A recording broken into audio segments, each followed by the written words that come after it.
Hello, everyone. Welcome again to Choices, Finding Your Joy. Paula Vail here. Oh my gosh, the guests just keep getting more amazing. I am just so honored to have with us today an amazing young man that I have been so excited to share with everyone. I have with us today Dr. Troy Munson. He has been in private practice for over 20 years. He has a mixture of chiropractic and nutrition-based modalities in his practice. He's absolutely amazing. He's in the Great Northwest. I am so happy to have you today, Dr. Munson. Welcome to the show. Thanks, Paula. It's awesome to be here. Oh, I'm so excited. Tell us a bit about yourself and your unique, fun background. Sure. You and I have had conversations before, but for me, my passion developed when I was about 9 years old. My parents started really getting into nutrition, and they started a health food store. And so from the age of 10 until 21, when I went away to chiropractic school, I had worked in their health food store.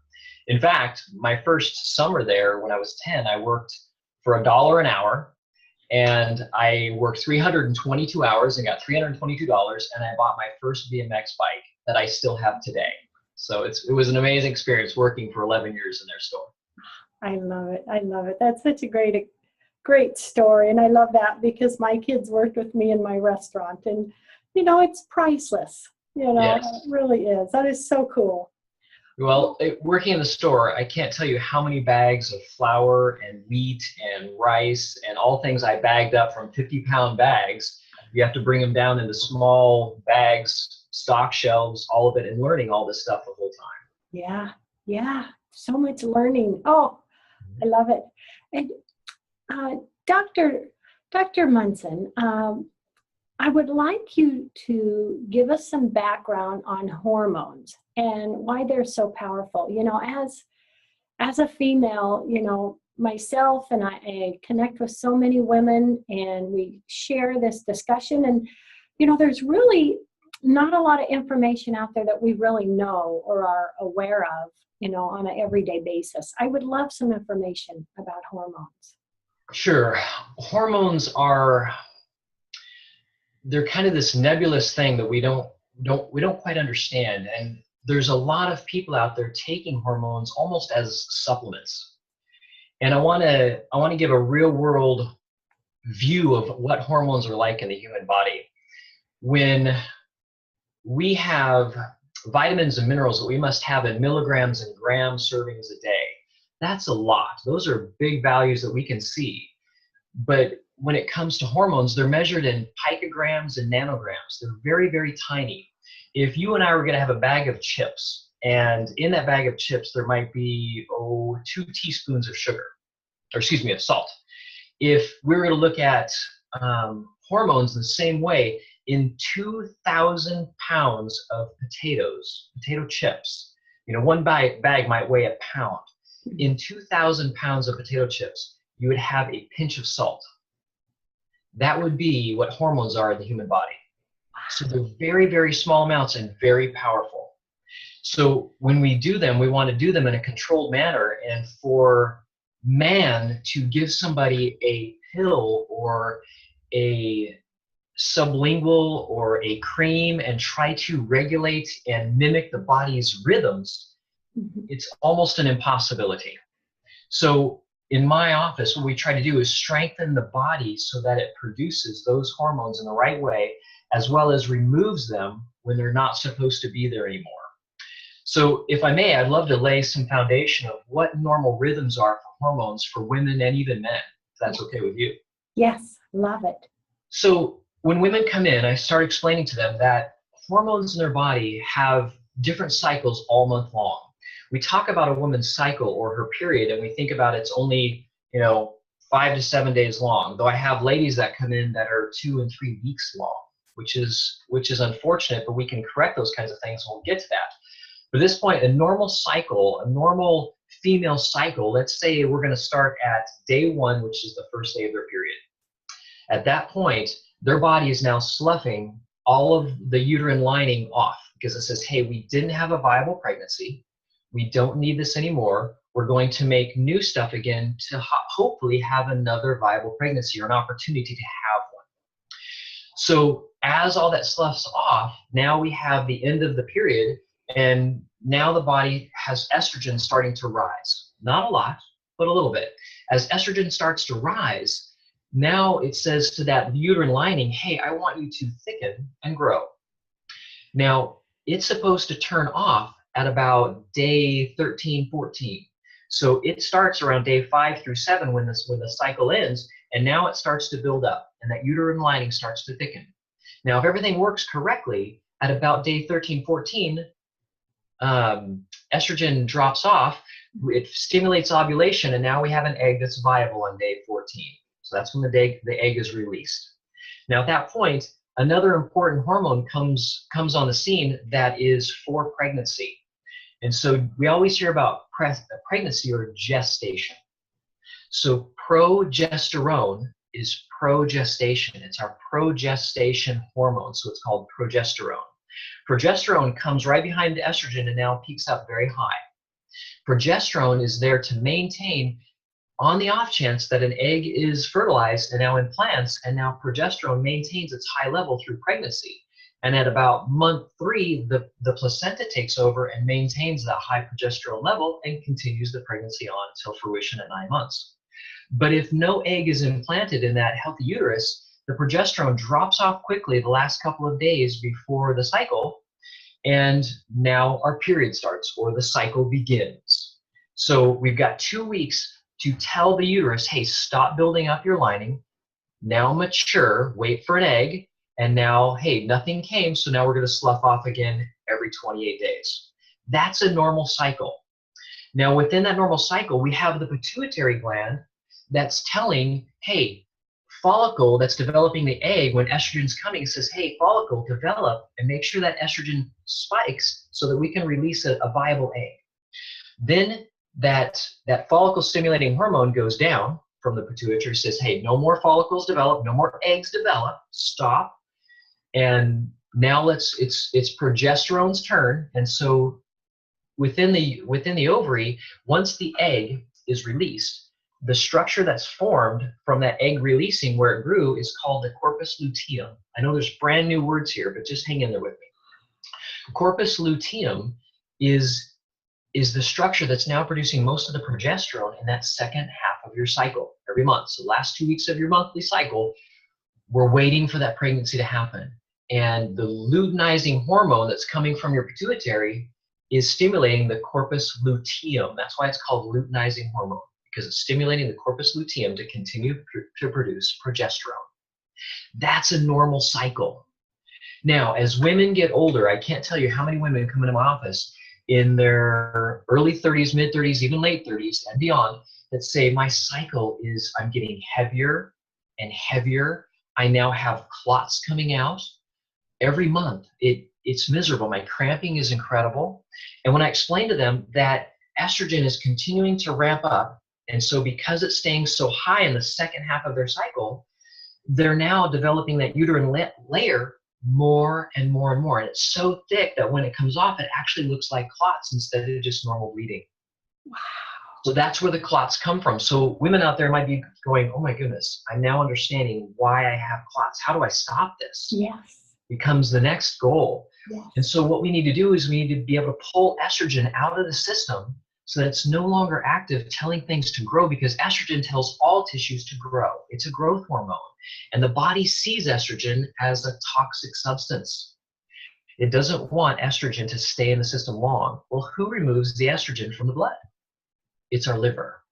So our liver takes the estrogens out of the blood and puts it in the gut, and fiber, the vegetables we eat, the good foods that we eat, hold on to that estrogen and get it out of the body. So if we don't have a lot of fiber, guess what? We keep absorbing that estrogen right back through the gut wall, and we make it worse and worse, and we have higher and higher estrogen. How else would we get too much estrogen that's causing this? We would get too much estrogen by, looking behind me here, there's a lamp, there's a television, there's paint on the wall, there's a mirror here that's got vinyl on it, there's my clothing, there's the carpet on the floor. All of these chemicals in our environment act like estrogens. Unfortunately, they're called xenohormones, and they're mostly estrogenic in nature. And so they're going into our bodies all the time and creating more and more estrogens. These are things that we don't want. So we have to have a diet that's really clean in order to continually detox. Or if I try to fix a woman that comes to me doing some things nutritionally, supplement-wise, that can really strengthen the second half of their cycle and tone down the estrogen, if I don't correct where they're getting all the estrogen in their environment, the problem is just going to come back. Yeah. And so we want to have really solid fixes when we work with folks. We want to give them the tools within the understanding of how do I make this permanent in my life? And that becomes so vitally important as we work with folks. Yeah. So that'll give you a little bit of idea why maybe PMS comes.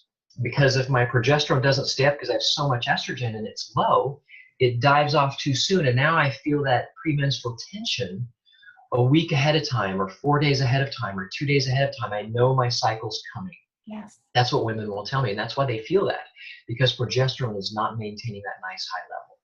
And so it's rather simple to correct. It takes a couple of cycles to do that. But I can't tell you how many women have said, you know what? This is the first time that my cycle has felt normal in a very long time. Yeah. And I don't have cramping. I've controlled some things that way. So that's the wonderful side of it. And this can be accomplished with nutrition by changing the diet, correct? Absolutely. And, yes, you know, it all comes back to diet for most conditions. I mean, we can talk about anything. And once we correct diet, yes, the body will take time to correct, and it will eventually get there. It's a slow process. That's why I'm going to use things like glandulars for the pituitary and other things at certain times in the cycle to strengthen it and make it happen faster and make the body, or help the body, repair faster, because I'm going to support those tissues. So yes, we could just with diet do some things, but most people in our society, we want things now. And so I want to be able to give them things that are going to help things correct rather quickly. Yes. Oh, it's exciting that we can do that for ourselves with changing nutrition. And well, tell us a little bit about how that would work then with female issues, you know, painful cycles or hot flashes.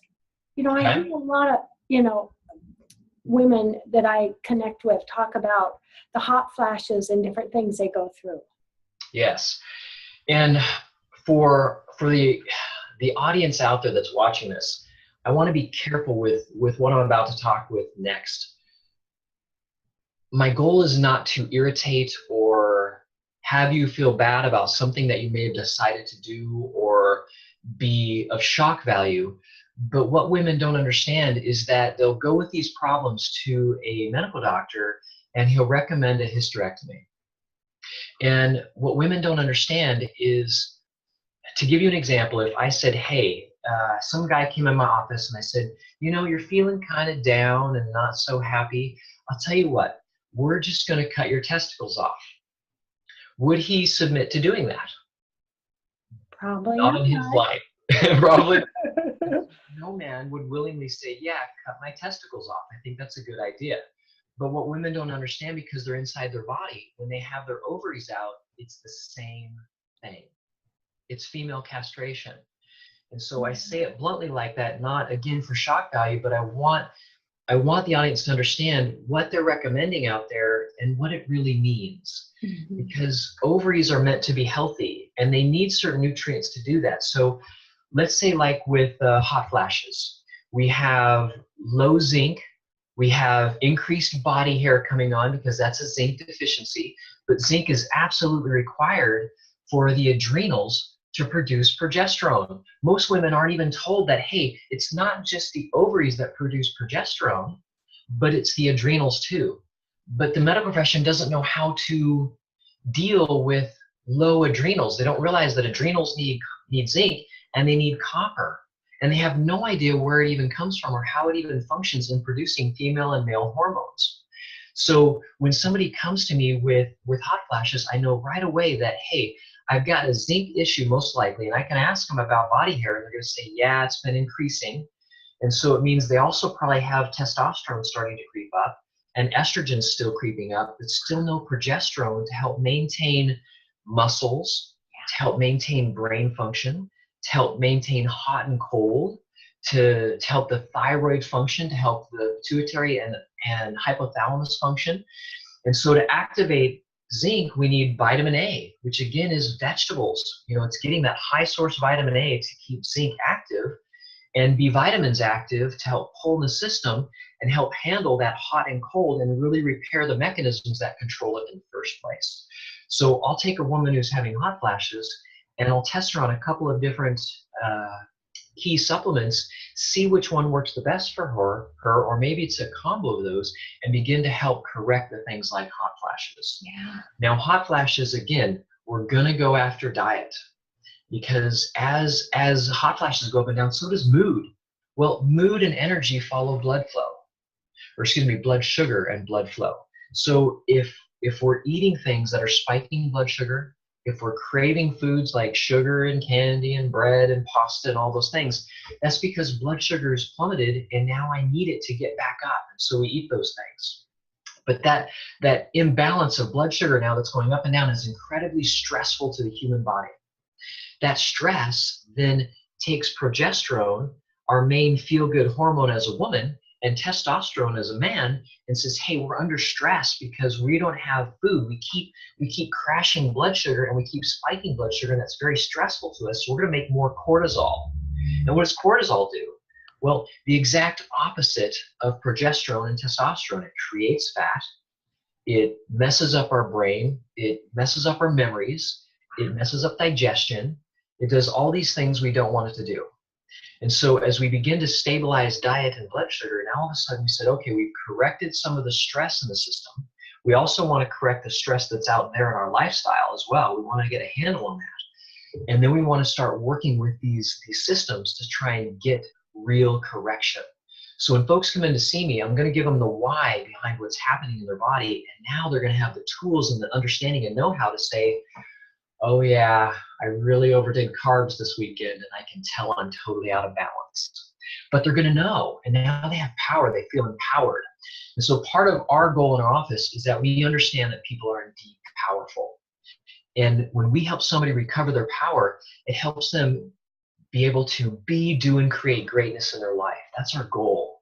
And so we create that or help them achieve that by correcting neurology and restoring nutrition. And now we have a system that is able to detoxify and maintain hormone balance, which maintains my youth, my vitality, my energy. Yes. People are hunting for anti-aging, aren't they? I mean, do you hear a lot about that?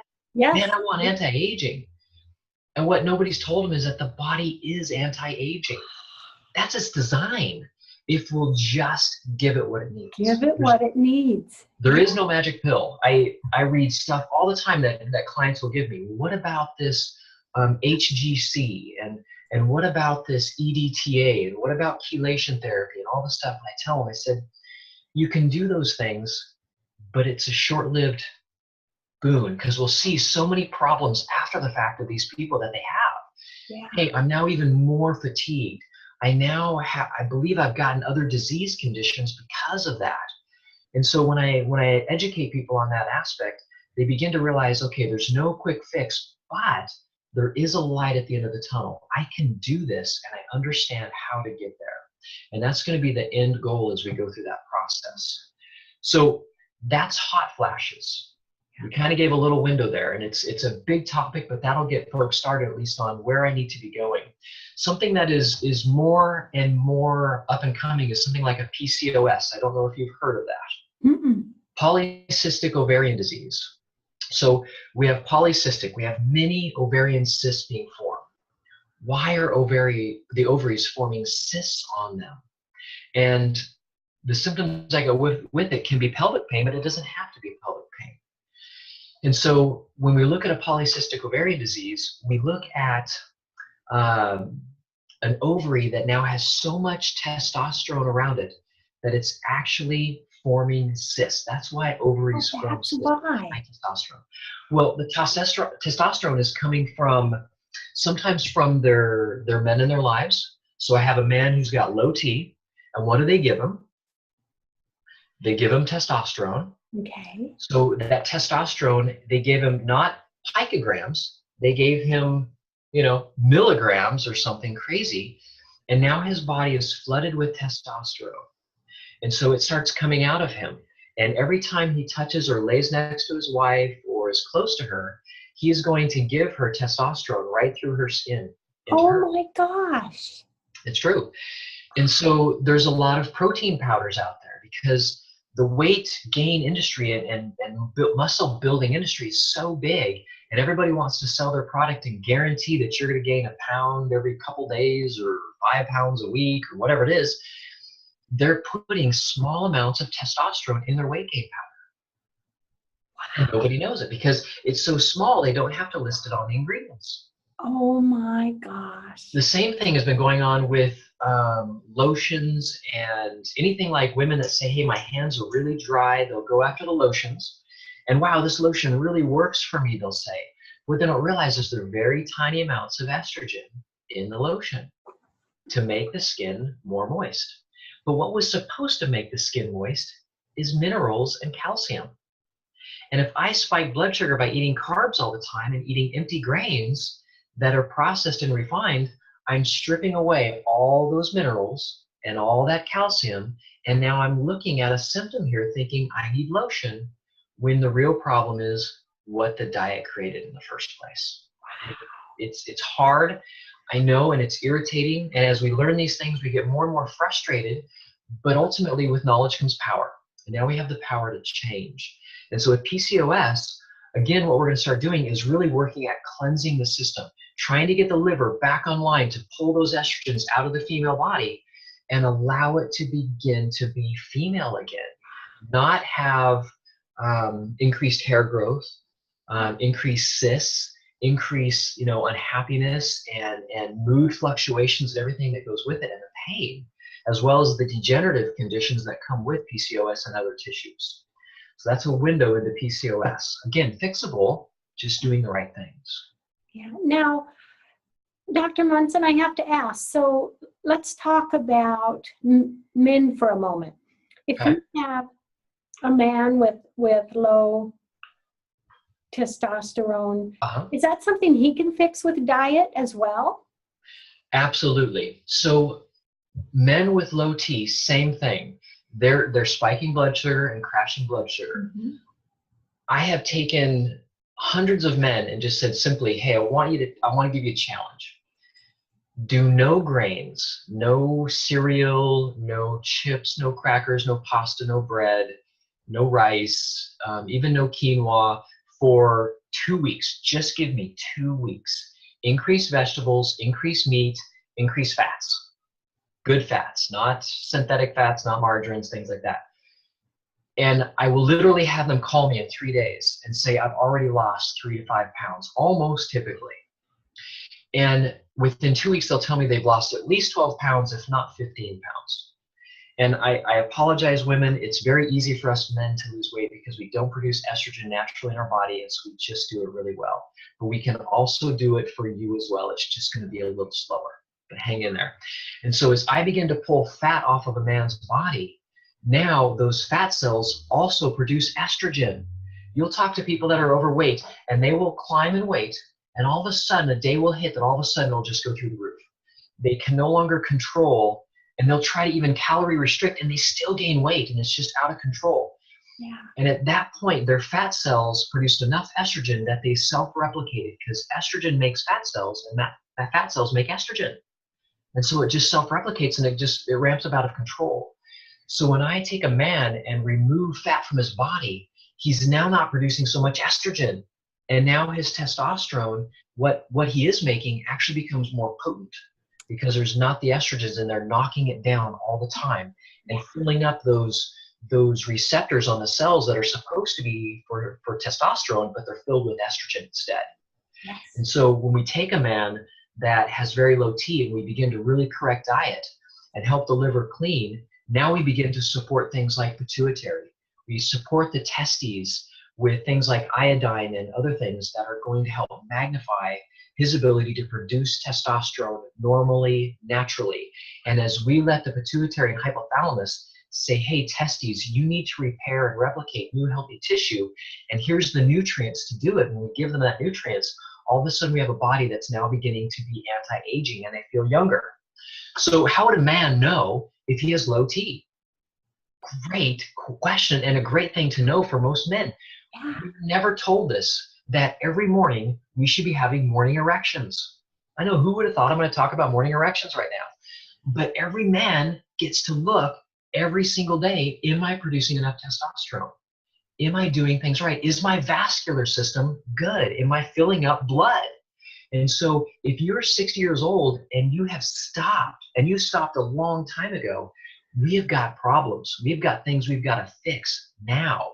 After age 60, we might have 3 to 5 each morning, but they should still be happening way beyond age 60. We should be having morning erections. So men, we get to look at our bodies every single morning as, how am I doing?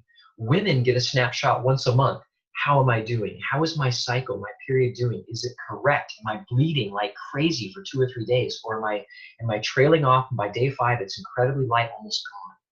These are things that both of us get to look at health-wise all the time. And that's why it's so vital for us to understand these things, and then begin to have the power to do something about it. Yeah. Now, I know we just have a couple minutes left of the show, but I'd like to ask, so, you know, a woman is watching her cycles, but let's say a woman is beyond menopause. What would she watch for? So she's going to watch for things like energy, for brain function, cognitive ability. Am I beginning to put on some weight? Do I get lines across my neck, which is common for thyroid? Am I repairing? Is my skin getting brittle or thin? These are all things that are kind of telling us, hey, we're not repairing or healing like we should.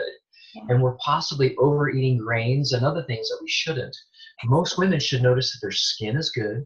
Their wrinkles are staying at bay. That means they're having a lot of good fats in their diet so that they don't wrinkle. And that they're vibrant. They're sleeping mostly through the night. Their heat and cold is being maintained. You know, they're not getting too warm, not getting too cold, that everything seems to be running quite well. We want to see that those normal things are happening. Yes. Excellent. I love it. With just another minute or two to go, Dr. Munson, what last words would you like to put out there to everyone? You know, I have clients all over the country, and some I've never met, but I've talked with on the phone. So I do phone consults. So those that would like to do that, they're welcome to get a hold of me. They can look at my YouTube channel, Dr. Troy Munson.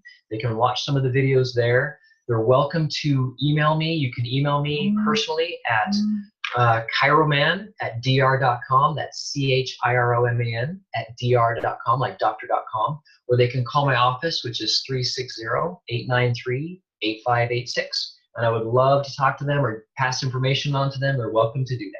Thank you so much. You are so awesome. This is so fascinating. Paula, it was a pleasure. Absolutely. I love it. I love it. Thank you so much. And everyone out there, love, hugs, and blessings. Thank you so much. Love, hugs, and blessings, Dr. Munson. Thank you. You too. Bye.